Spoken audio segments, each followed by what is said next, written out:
Hello friends, जैसे आपको पता है फाइनेंस मिनिस्टर ने अनाउंस किया है कि डायरेक्ट टैक्स कोड इंप्लीमेंट होने वाला है। उसके लिए कमेटी बनाई है और अगले 6 महीने के अंदर ये डायरेक्ट टैक्स कोड का इंप्लीमेंटेशन के बारे में स्टडी होने वाली है। डायरेक्ट टैक्स कोड डायरेक्ट आप समझने जाएंगे तो शायद थोड़ा सा उसमें आपको दिक्कत होगा, बट जो बेसिक टैक्स है, जो अभी इंडिपेंडेंस से लेके अभी तक जो रहा है, उन चीजों के बारे में आपको जानना बहुत जरूरी है।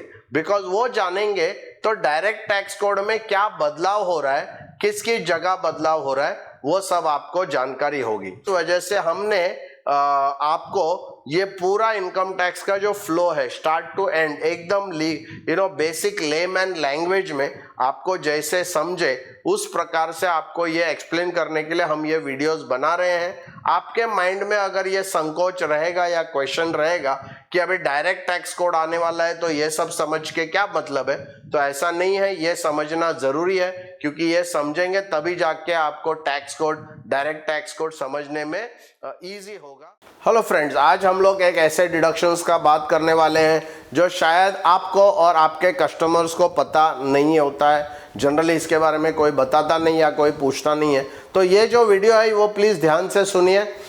ये ऑफ कोर्स ये डिडक्शन जो है इसका सेक्शन नंबर है 80DD, चैप्टर 6A के अंडर आता है 80DD।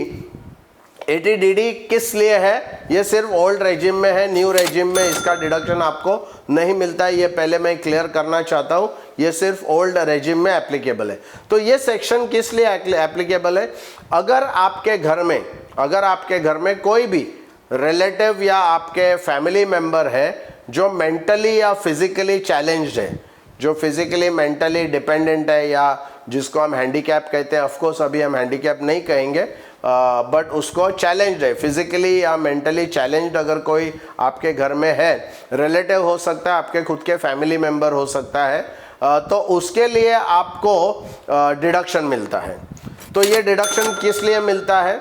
जो भी इस इंसान का जो मेडिकली और फिजिकली चैलेंज्ड है, उस इंसान का जो मेंटेनेंस के लिए, उसका मेडिकल ट्रीटमेंट के लिए जो भी पैसा खर्चा होता है, वो सब पैसे का बिल आप अगर प्रोड्यूस करेंगे इनकम टैक्स रिटर्न फाइल करते समय, तो आपको इसका डिडक्शन मिलेगा। तो ये डिडक्शन कितना मिलेगा?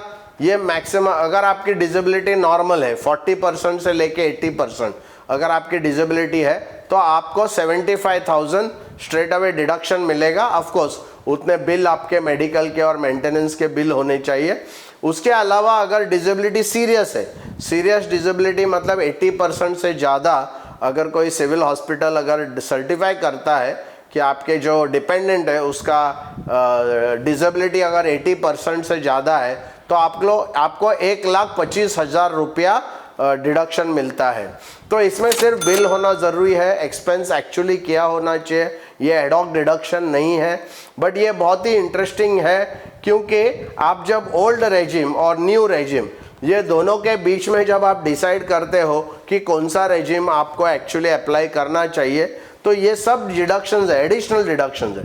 तो आपको ओल्ड रेजिम में ये सब डिडक्शन अगर एप्लीकेबल है, HRA है और अलग अलग सब जो डिडक्शंस है 80 का जिसकी अब हम बात कर रहे हैं, तो फिर आपको वो एक कैलकुलेशन करना चाहिए। और न्यू रेजिम में ये सब डिडक्शन जो नहीं मिलते हैं, वैसे अगर आप कैलकुलेट करते हैं तो आपको एक अंदाज़ा आएगा कि दोनों में से सबसे ज़्यादा टैक्स आपको कहाँ सेव होता है और सबसे कम टैक्स आपको ओल्ड रेजिम में कम टैक्स भरना पड़ रहा है या न्यू रेजिम में भरना पड़ रहा है। बट इसके लिए एक्चुअली आपको कैलकुलेशन करना ज़रूरी है।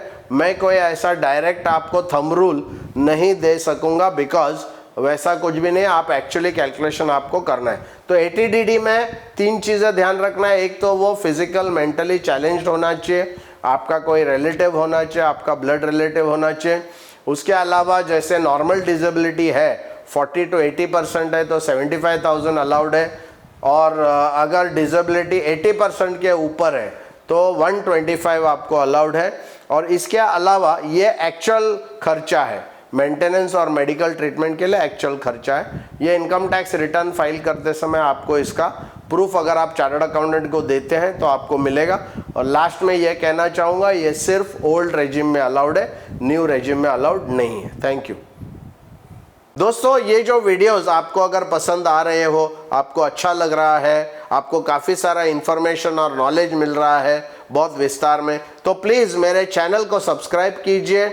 ये जो भी बेल आइकन है उसको आप क्लिक कीजिए ताकि आपको नया नया जो वीडियोस आएंगे उसका नोटिफिकेशन आपको मिल सके। और साथ ही साथ कमेंट बॉक्स में ये इन्फॉर्मेशन आपको कैसे लग रही है वो बताइए, और साथ ही साथ आपके मित्रों को, आपके रिलेटिव्स को हमारा जो वीडियो है वो फॉरवर्ड कीजिए ताकि वो लोग भी अपना टैक्स कैलकुलेशन करके टैक्स को बचा सके। Thank you.